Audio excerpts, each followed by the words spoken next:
Problem is, I can't remember those. Like tonight, I won't remember those. When I get somewhere where I can tell, I won't be able to remember. Yeah, she's saying wrong. That's what I was. Yeah, I'm like, oh, it was something about a cow. All right, Corey, I'm ready when you guys are.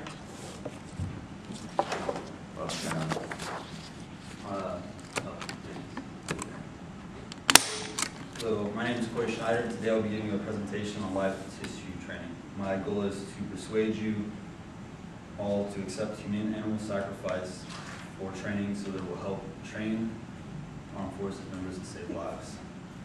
Live tissue training saves lives and enables non-medical and medical personnel to be their best when it's needed to save lives on and off the battlefield. Through my questions, I realized that I didn't give you guys enough information on live tissue training. As you can see in these photos, they're not working on people, they're working on actual swine or pigs. And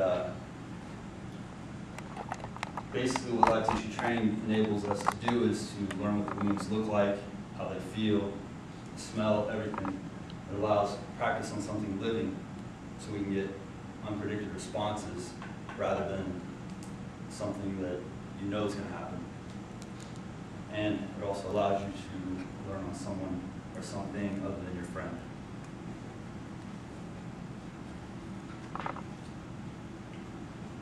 So here's the problem with not having live tissue training. Military personnel without live tissue training lack confidence in treating wounds. By that it means when they get to the person that's injured, it takes them more time to assess and to get the job done to save their life. They can't recognize symptoms like collapsed lungs or have trouble stopping arterial bleeding or using Hemicon bandages and Quick Clot, which are agents that you apply to wounds that seals it, keeps them from bleeding out. According to PETA, the military shouldn't use live pigs or animals at all, and they should use medical facilities. The problem with using medical facilities for people in the military is the equipment they have in those facilities doesn't allow, like we won't be able to carry that with us. So we have to use crude medicine and bandages and stuff like that they wouldn't use to sustain life and to keep it there. PETA does allow slaughterhouses. Slaughterhouses slaughter, well, according to the USDA, over 1 million pigs are slaughtered a week for food. And they're usually beaten and inhumanely killed. Live tissue training uses around 3,000 pigs per year and trains thousands of personnel. Pigs are treated with respect and dignity, which is a far greater quality of life utilization than spent in the stockyard awaiting slaughter for food. The sacrifice advances quality and preservation of human life to a level we cannot reach alone. Problems with simulators. They provide predictable responses to performance. In the battlefield, there's nothing predictable. As you can see right here, this is a simulator. That's a combat wound. It's simulated, his arm's been amputated and he's pushing a little lever to push out blood. I mean, that would be what happens in real life, but his simulated responses, this person's not really wounded, he's not really yelling, he's not screaming. There's no adrenaline pumping to save that person's life like there would be with a live animal. Same with this gentleman down here. Solution to saving lives. I believe it is, yes. By utilizing and increasing classes for live tissue training, you gain the ability to prevent loss of life through the means of animals that are used responsibly and respectfully in live tissue training, which is well worth the sacrifice that the animal has made.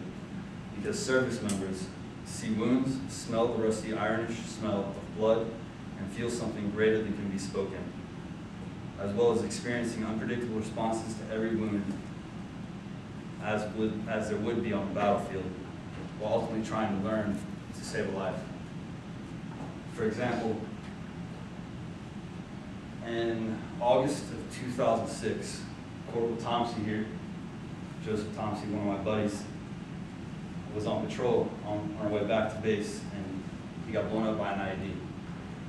Had this Marine, his unit, our unit, been given this training, I feel that he would have lived today, because maybe they would have stopped his bleeding in the time that it usually takes. It takes 2 minutes to bleed out, 2 to 3 minutes, depending on your heart rate.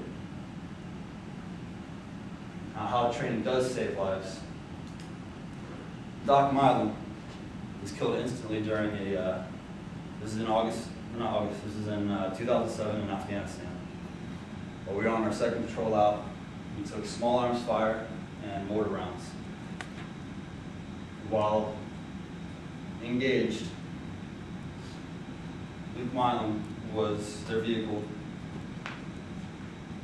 Baker, Dawes, and Luke's vehicle was hit by a recoilless rifle round. That recoilless rifle round killed Doc Milam, which was the corpsman, which would be the person that usually only gets this kind of training. Before we deployed on this tour, everyone in the unit was given this training. And by us all being given this training, we were able to save Baker and Dawes' lives, both of which were bleeding profusely from the wounds that they had received. With review, I've talked about why live tissue training is vital and essential for saving lives, given examples from my life and why I believe we need to increase the live tissue training. I've also talked about the sacrifice animals make to give us the ability to advance quality and preservation of human life through means we cannot replicate yet. With that, I'm going to give each and every single one of you one of these little folded flags to remind you that without these type of training, some armed service members' family may be receiving one due to their units lacking the hands-on experience that live tissue training provides.